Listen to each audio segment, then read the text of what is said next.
Whatever it is, just pretend we're sitting down, we're chatting, we're vibing, and I'm just sharing my thoughts.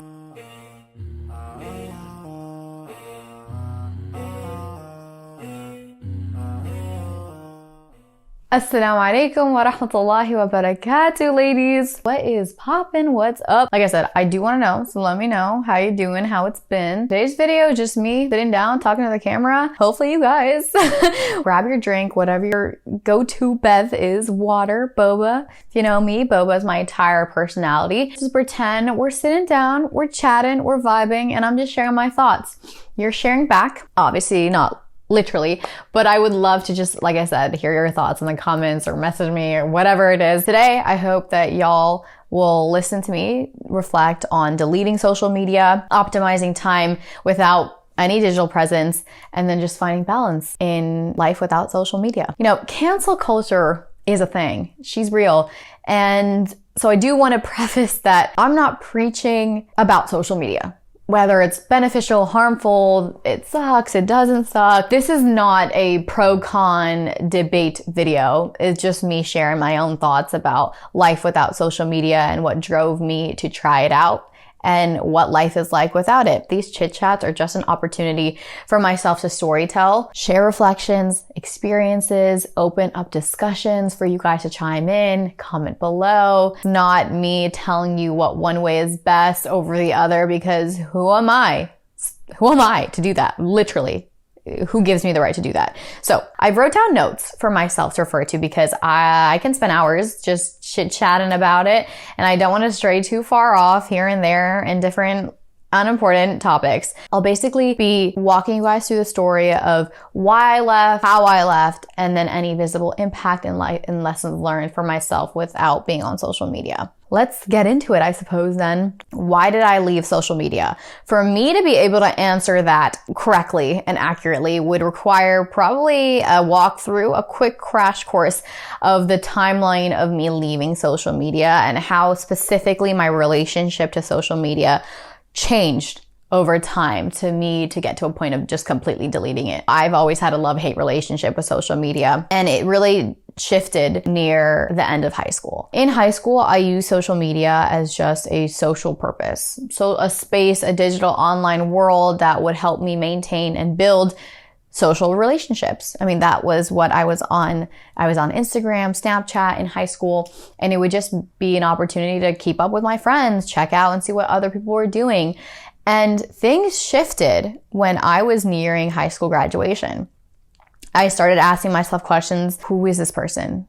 Like, what capacity does a specific individual play in my life currently? And nearing the end of graduation of high school, where a lot of my peers and I were going off to different colleges and things, I was really questioning the people in my life in terms of social media and its usage.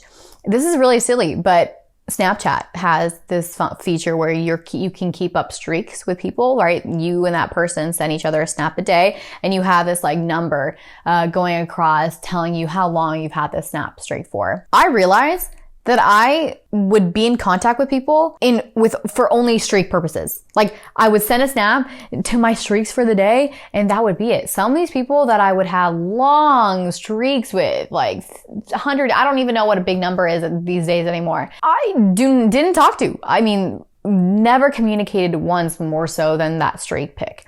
And I really asked myself, like, why? For what? For why or for what? And asked myself, like, what was the purpose of that? I mean, at that point, that persons weren't playing a role in my life currently.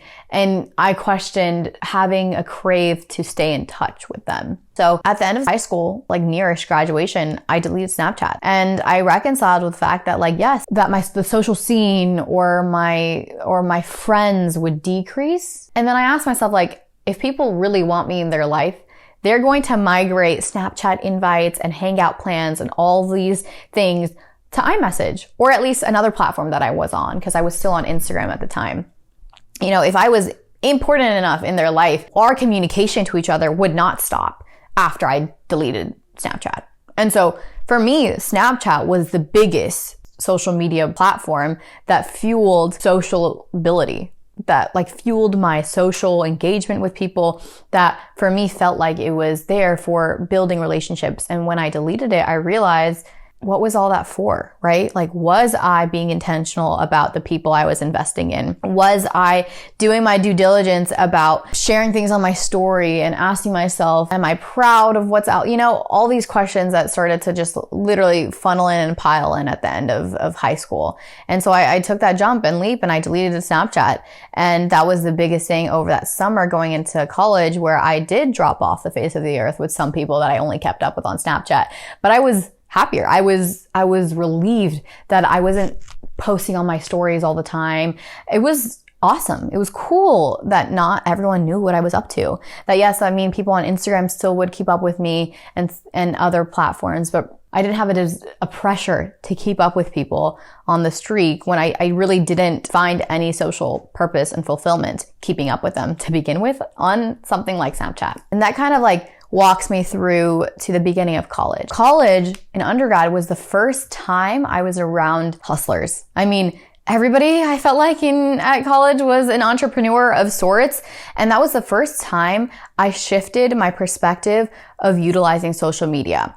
It was the first instance where I learned that social media could be utilized as a business tool for personal branding. People could make their income and their full-time job on social media. Really, I mean, it did inspire me to really figure out that I could monetize some of the skill sets that I had. So I became a photographer, and it became a side hustle of mine at the beginning of college. I could make money on the side doing what I love. My relationship with Instagram, that was the only social media platform I was on at the time, shifted. Instagram was no longer there for social purpose or desire. I quickly branded my social presence on Instagram to just be a personal brand for my photography.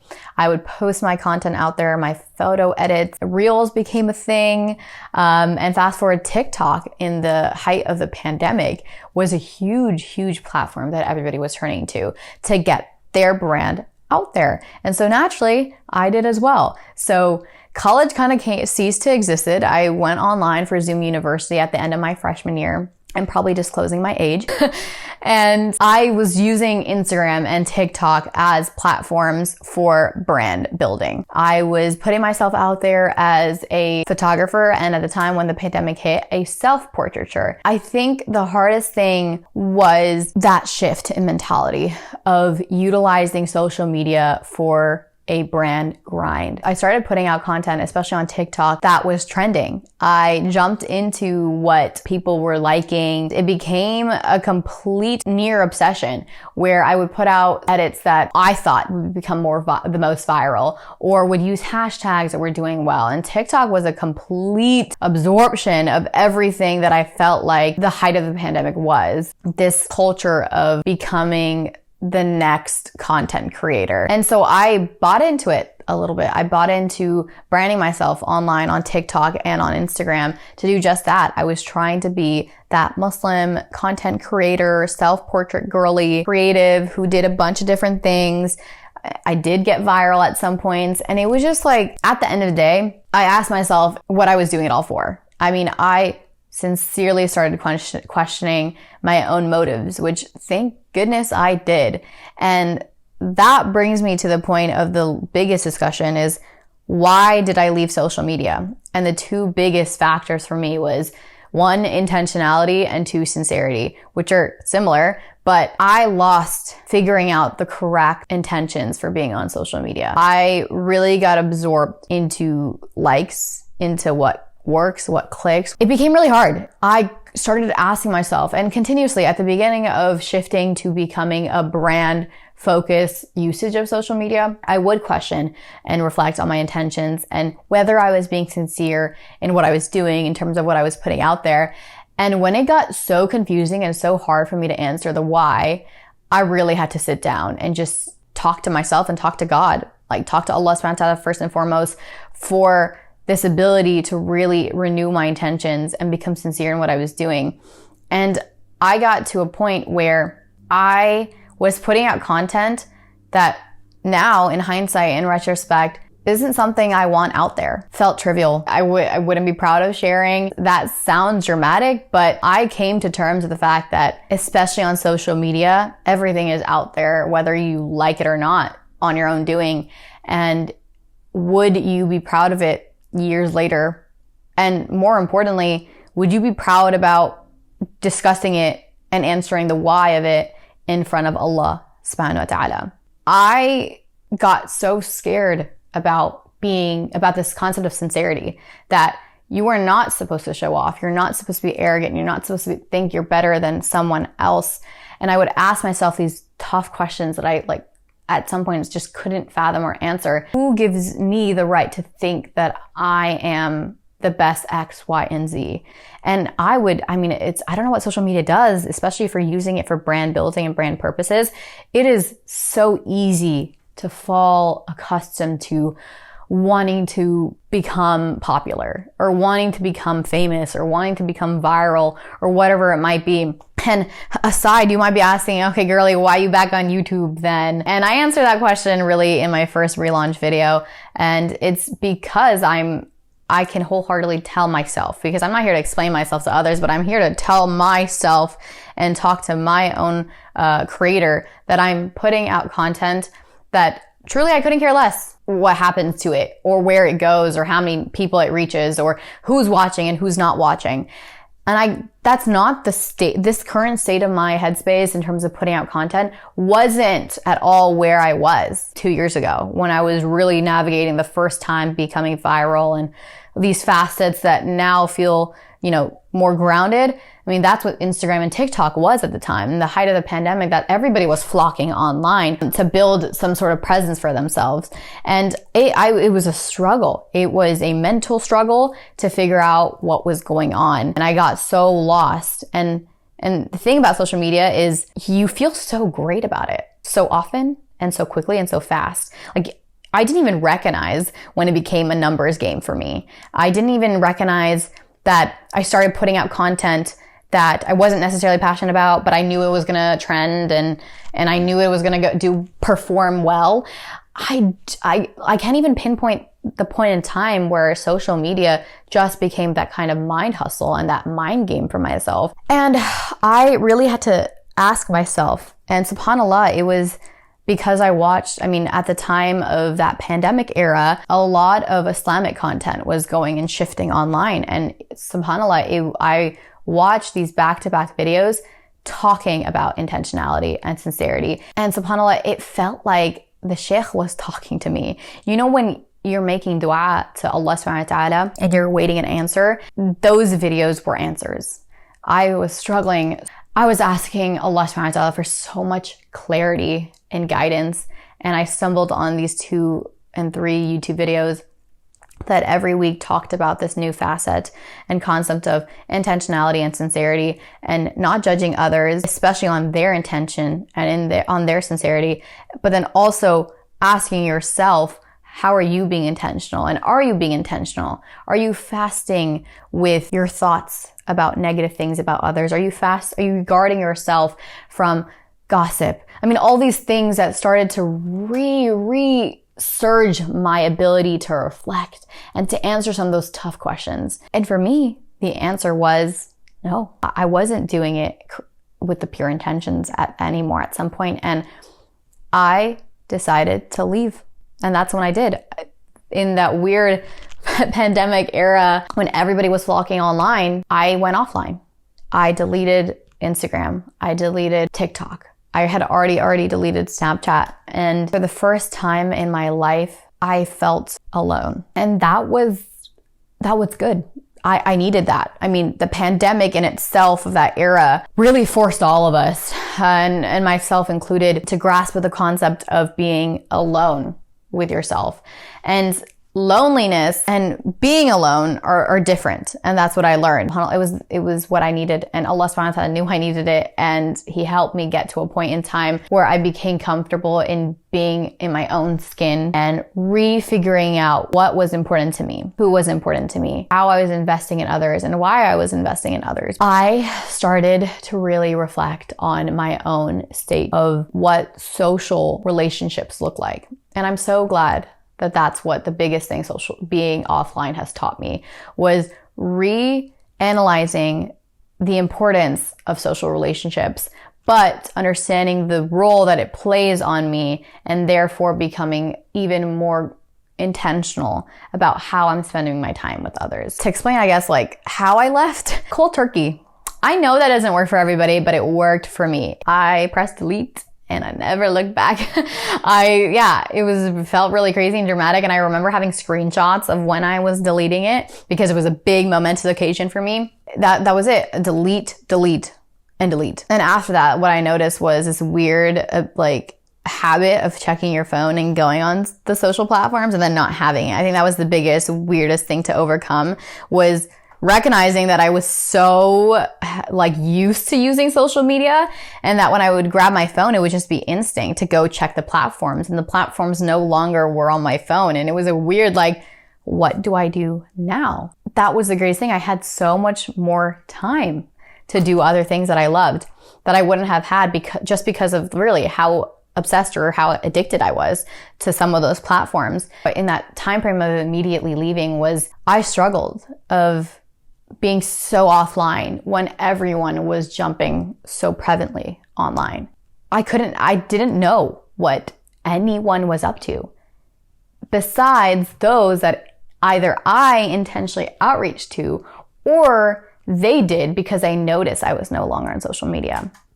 And that was the best thing for me, because I recognized for the first time who truly matters in my life. If I was no longer on social media, were they the people to still text me on iMessage? Did they give me a good old phone call? Were they FaceTiming me? Who in my life decided I was worthy enough to not have to be on social media for? And then I also recognized myself. Who was I calling? Who was I texting? Who was I FaceTiming? Who in my life showed up for me in my periods of being so completely offline and alone? Alhamdulillah, in hindsight and clarity, those are my greatest friends still to this day. And I don't need social media to do that.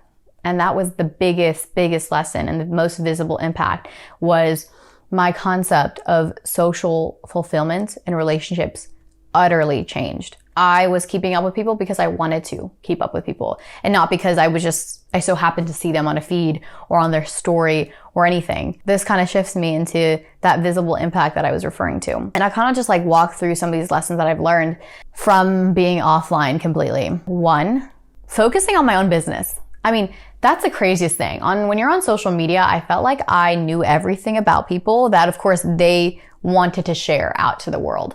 I would know that that person watched that movie that day, or went there, or hiked here, or went on this vacation. I mean, I just was so accustomed to knowing so much about people, of course, in the context of how much they wanted to share. Naturally, you're overstimulated. It's there's so much information that you have from social media about people that it becomes very easy to refer to them in conversations that you have about them without them there. That becomes a nasty habit of sometimes turning into gossip and backbiting. I've really just, subhanAllah, been able to not know about anybody unless they tell me, or if I hear about it. And still, I've really trained myself to focus on my own business. That's all that matters. And that brings me to my second life lesson of being off social media, is I don't care about others in the best way possible.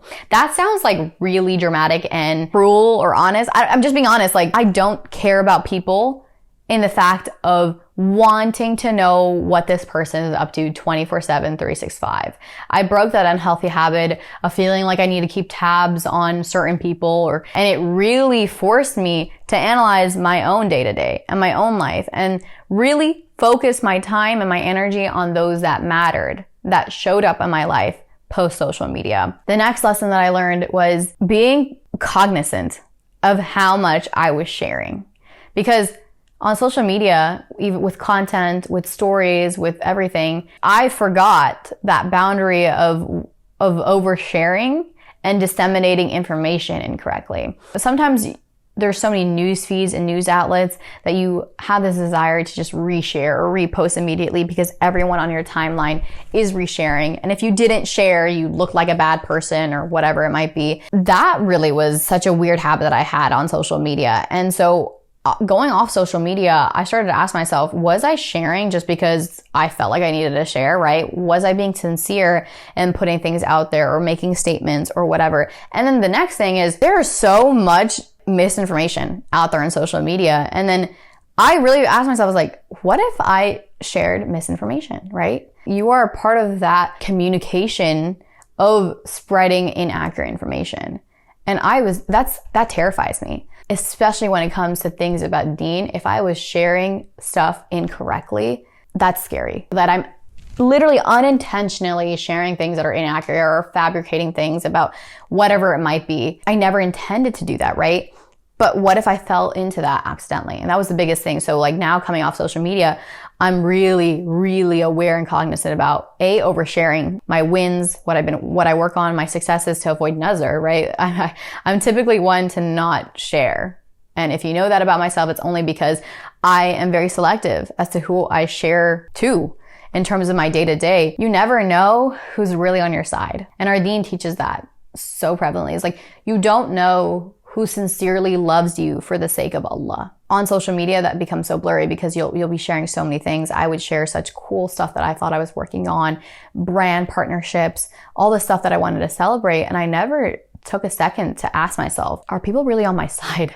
Because there's so many, you just don't even know where your content is gonna go. Who really is on my team? And who really is going to love me and cheer for me and for the sake of Allah? Sorry, that's a big thought, but it's what I had on my mind. And now thereafter, being off social media, it's freeing to know that I'm sharing my day-to-day with people that love me, that truly are sincere about wanting what's best for me. And then really the biggest thing, I keep saying the biggest thing, but there's so many things, more time. I mean, I'm no longer mindlessly scrolling on platforms that took up so much of my time. I have more time to do stuff that I'm passionate about, hobbies and interests of mine. I read these days. I spend time reading, I go hiking. I have more time to work on projects that I didn't think I had time for, just because a lot of my day-to-day was social media and I didn't even notice it. Even now, sometimes I can get in a warpole of checking like LinkedIn. I do need to preface, I am off social media, but your girlie got LinkedIn and she needs it because she be grinding out in the work world in marketing. LinkedIn has become my go-to sometimes in a healthy amount. So even when I'm on LinkedIn, I have an app limit on my phone. If I'm on it for more than 25 minutes, my phone's like, no more, because I'm just aware that I don't need to be mindlessly scrolling for no reason. And then the last two things that I can think about is I'm just more present in the day to day. I really do live as if today is my last day, because you never know when is your last day. And being able to disconnect completely has been the most powerful thing that I could have ever done to ensure that I feel like I'm intentionally living a life that I am prepping for the end, right? Because death is a journey back to Allah subhanahu wa ta'ala.